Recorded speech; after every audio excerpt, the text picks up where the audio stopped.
মাননীয় মুখ্যমন্ত্রী, আপনাকে প্রণাম জানিয়ে একটা কথা বলি।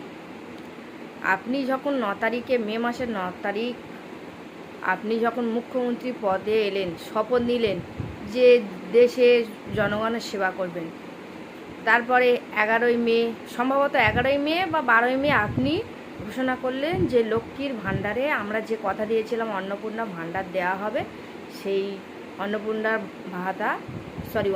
ভাণ্ডার 1 জুন থেকে আমরা দেব। ওই লক্ষ্মীর ভাণ্ডারে ঢুকবে।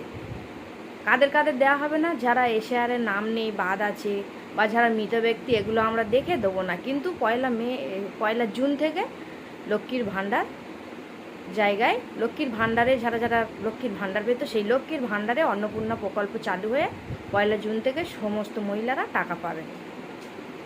আমি আগেই একটা আপনাকে নিয়ে ভিডিও করেছিলাম যে দেখুন, মেয়েদেরকে চটাবেন না। মেয়েদেরকে আপনি যদি আপনার গদিটা রাখতে চান, তাহলে মেয়েদেরকে চটাবেন না। আজকের একটু কারণে বাইরে বেরিয়েছিলাম, তো প্রত্যেকটা মহিলা আপনার ওপরে রেগে ক্ষিপ্ত। আপনি উঠেই মাত্র যা যা শুরু করেছেন, আপনি ভেবে দেখুন এটা কি করছেন। দিদি যে কথাগুলো দিয়েছিল, 500 থেকে শুরু করে, মানে জেনারেল কাস্টের 500, ওবিসিদের 1200, সেখান থেকে বাড়িয়ে বাড়িয়ে আজকে 1500 নিয়ে এসছে। তিনি যে কথাগুলো দিয়েছিলেন সেই কথা রেখেছেন। আজকের 28শে মে বাইরে বেরিয়ে দেখছি ফর্ম শুরু হয়ে গেছে অন্নপূর্ণার ভাণ্ডার। দলিল 6 পিসটা করে ফর্ম, 12টা করে যার পেজ, পুরো যেন দলিল। 1 বিঘা জমি কিনেছি বা কলকাতার বুকে একটা ফ্ল্যাট কিনেছি, অত মনে হচ্ছে অত ফর্ম হয়নি। বাড়ির প্রধানের আধার কার্ড, বাড়ির প্রধানের এই ব্যাঙ্ক অ্যাকাউন্ট, বাড়ির প্রধানের এই, বাড়ির প্রধানের সেই। আরে ভাই, টাকাটা তো পাবো আমরা। আমাদের কি আছে, মানে আমরা মানে মেয়েরা, আমাদের কি আছে সেটা দেখুন না, সেটার দেখে টাকা দিন। আপনি যে এই মেয়েদের আগাচ্ছেন, আপনি 5 বছরের বেশি থাকতে পারবেন না। আপনি যা শুরু করেছেন, উঠেই সঙ্গে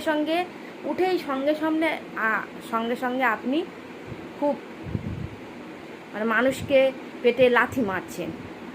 পাকসার কাছ থেকে শুরু করে আমাদের মথুরাপুর হকারদের সব উচ্ছেদ করেছেন, সব মেনে নিচ্ছে। ঠিক আছে, আপনি করেছেন, আপনি একজন দায়িত্ব ব্যক্তি, আপনি দায়িত্বে আছেন, আপনার ওটা অধিকারের মধ্যে পড়ে, ঠিক আছে করেছেন, কিন্তু ভেবে দেখুন আপনি কতটা ক্ষতি করেছেন। মুসলিমদের জব্দ করতে গিয়ে আপনি পুরো হিন্দুদেরকে জব্দ করে ফেলেছেন।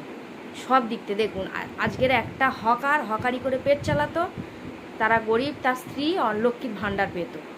তাহলে আপনার আশায় দুটো কারণে মেয়েরা আপনাকে ভোট দিয়ে তুলেছেন, এটা ভাববেন। দুটো কারণে, এক অভয়াকাণ্ডে, একটা মেয়ে ডাক্তারি অভয়াকাণ্ডে মেয়েরা আপনাকে তুলেছেন, এবং 3000 গরিব মানুষ 3000-এ অন্নপূর্ণা ভাণ্ডার পাওয়ার আশায়, 3000 টাকা পাওয়ার আশায় আপনাকে তুলেছে।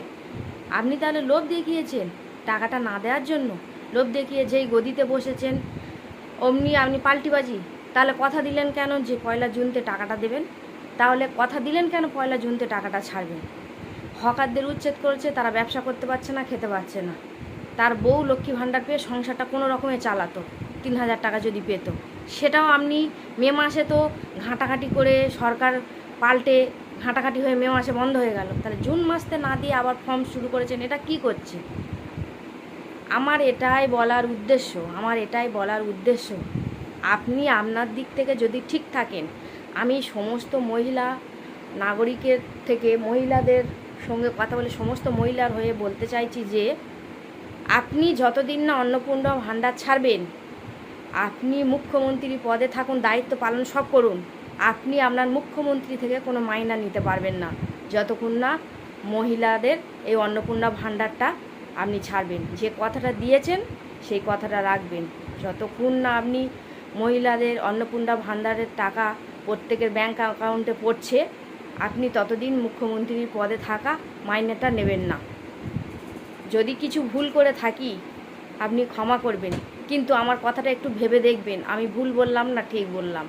ঠান্ডা মাথায় কোনো রাজনীতি না নিয়ে একটা সাধারণ জনতার মতো আপনি চিন্তা করবেন। তো আমার এই কথার সঙ্গে যারা যারা যুক্ত আছেন, একমত আছে, তারা আমার এই ভিডিওটা দেখে একটু কমেন্ট করবেন প্লিজ। রাখছি।